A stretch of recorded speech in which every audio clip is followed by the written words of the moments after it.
So I could make this a how to draw video, and I could say to you, get your pen, get a sheet of paper, and draw this line.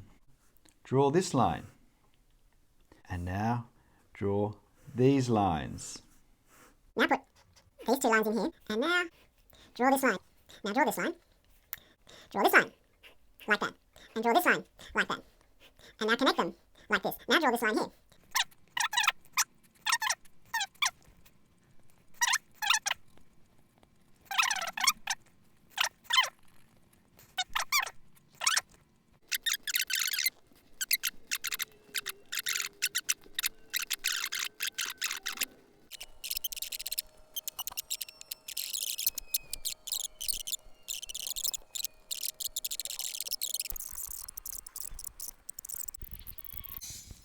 And there we have it. I've drawn a lovely stone Yorkshire cottage, and you've followed me step by step, and you've now got one in front of you. You've learned how to draw a cottage.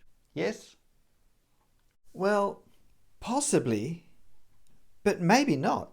I have a drawing mantra. I repeat it often. When it seemed that everything was too hard, I found it encouraged me, and it was this: whatever I practice, I'll get better at. That's it. Whatever I practice, I'll get better at. It is so true. We all, whatever we practice, get better at. And so the question is, what have we been practicing when we've produced this drawing? When we've followed along to the instructions on the How to Draw a Cottage video? What have we learned? What have we practiced? What have we got better at?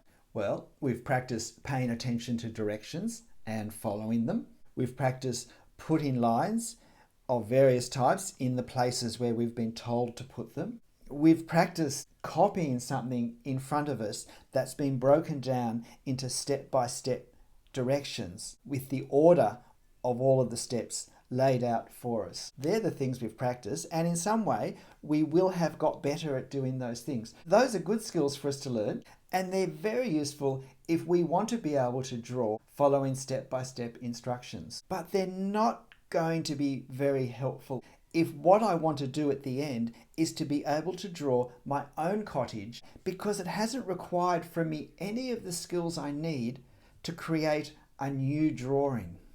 So what skills am I talking about? What skills do I need to learn and practice to be able to create my own great drawings? How about how to even choose a subject in the first place? I never even saw my reference photo for my cottage drawing. I've learnt nothing about considering how to choose a subject, what makes a subject interesting, what various components to balance. I've learnt nothing about composition. Everything was chosen for me compositionally. I've not thought about what's the difference between subjects such as this, perhaps a subject such as this, an interior subject. Is this column a problem or is it a good thing? I haven't considered composition at all. I've just been drawing what's been put in front of me. But if I want to create my own drawings, then I need to work out what makes a composition interesting. But with this type of drawing practice, I get no practice at composition. What other drawing skills does our step-by-step method not give us any practice in? We don't learn anything about where to start in a complex subject because we're told where to start, what line goes first, what line goes next, and next, and next. Usually we're so busy following the process, we're not given any real understanding as to why that process has been taken. We don't learn about proportion. We have no practice at understanding how do you establish proportions and determine how long to make the lines and how to keep proportions such that the overall look of an object is correct. We get no practice with working out detail. How did we know what detail to include? How do we know what detail to leave out? How do we learn to simplify detail when we want to include it but we couldn't possibly draw all the detail that's there?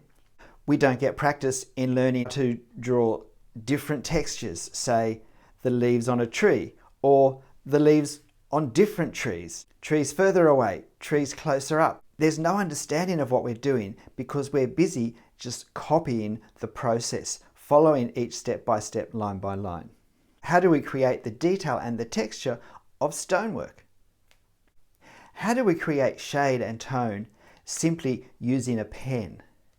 Again, we don't get practice in understanding and having to work that out for ourselves when we're just copying something line by line. I don't get any practice at understanding how perspective works, how foreshortening works. I don't get any practice at having to work out for myself how to adjust scale in accordance with perspective, and particularly when the ground is uneven and there are all sorts of decisions that have to be made. I have no practice in working that out when I'm following line by line, placing it where I'm being told to place each line. I don't get practice in working out how to draw unfamiliar objects or ones that don't seem straightforward, such as water. And I don't get practice at working out placing objects which I don't have a great interest in but still need to include, such as figures or cars. I don't get practice at learning to observe these in a new way that enables me to see them so that I can draw them. And copying line by line doesn't teach me how to create effects so that when I create my own drawings, I can create these effects myself, such as the effect of distance and of objects getting further and further away, or to look at it from the other way, coming closer, coming forward. Following line by line doesn't give me the understanding of the dynamics of depth. Learning to understand them so that I can create a feeling of depth in new original works. So if I want to learn to draw my own original drawings, copying the drawings of others, following line by line instructional videos, it won't equip me in the skills I need to know to be able to do that. I'll get better at doing what I'm practicing.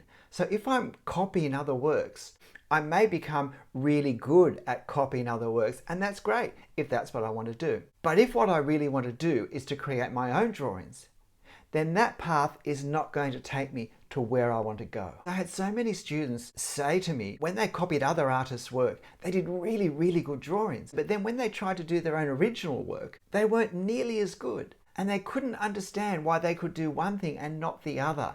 I think part of the appeal of copying other artists' work is because we can produce better work more easily that way. But the problem is, if I want to learn to create my own drawings, it's delaying me getting to that point. The reason why it's easier copying someone else's drawing is because the original artist has done all the work of thinking about it, of making the choices, of composition, of knowing the perspective rules that need to happen, of translating the patterns, the leaves, the bricks, the stones, the gravel, whatever is in the original photo, of translating all of those into line and putting them on paper. Because they've done all that, I don't get any practice at doing it at all. And what I do is copy their work. Now, I think when it comes to drawing, there are three main areas. The first is observation. It's learning to see what's really there, not what I think is there. The second area is my thinking. It's looking at it and coming to understand it and make choices about it and work out what is it that I need and how do I get it onto my paper. What are the key parts of visual information that I need to collect, and holding my head just for long enough to look at my bit of paper and to draw with my hand. And then there's the drawing skills. Then there's having a hand that will actually hold the pen and produce the lines or the tone or the effects that I want. And we focus so much on number 3, when I think it's by far the least important, because it totally depends on 1 and 2.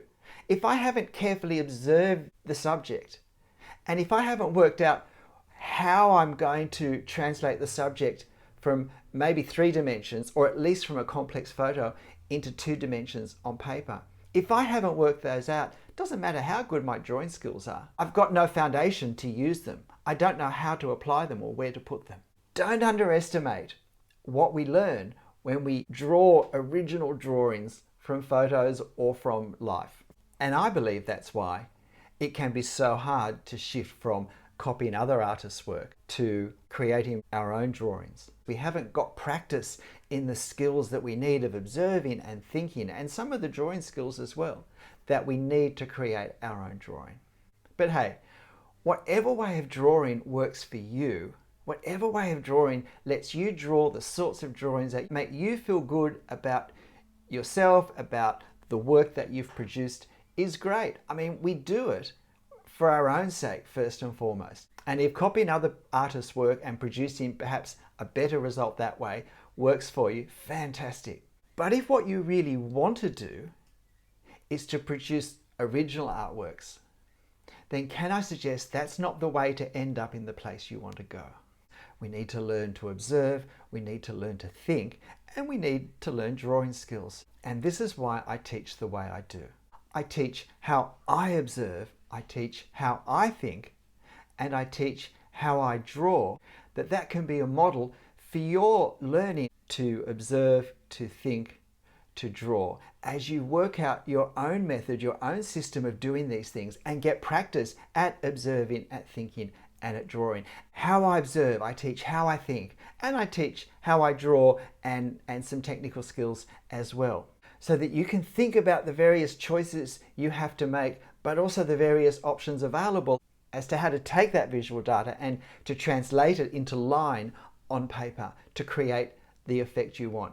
It doesn't really matter how we draw, what we draw, or even what our drawings look like, as long as we're happy with what's happening, as long as we're happy with the experience. So if copying other artists' work, if step-by-step instructions works for you and you're happy with that and it's put you in a place that you enjoy being, that's great. I'm not trying to persuade you to change. But if you've been frustrated by those processes and they haven't equipped you for where you feel you want to go with your art, then maybe what I'm saying now will make some sense and will give you some direction as to how you can get to where you want to go with your art. The important thing is, however we're doing it, and even in the midst of hard work with it and frustration, that we're still having fun. So have fun, and I'll see you next time. Bye.